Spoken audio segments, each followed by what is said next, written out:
আওয়ামী লীগের একটা reserve force আছে, যারা কোনো পদ পদবিতে নাই, রাজনীতির আশেপাশে নাই।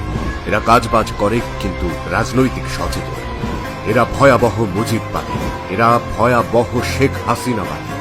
ঠেলাঠেলির জামানায় অংশ নিতে আসে না। এরা দুর্ধর্ষ শেখ হাসিনার সৈনিক, মুক্তিযুদ্ধের দ্রোহের আগুনে পোড় খাওয়া, খেটে খাওয়া মানুষ। এরা আপনার পাশে, আপনার ডানে, আপনার বামে। কেউ শ্রমিক, কেউ মজুর, কেউ চাকুরিজীবী।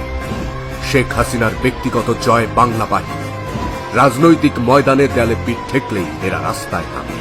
এরা বঙ্গবন্ধুর কন্যার প্রশ্নে আপোষী। সুপ্ত এই মানুষগুলারে ঘুমাতে দিন, জাগালে পিঠের চামড়া থাকবে না।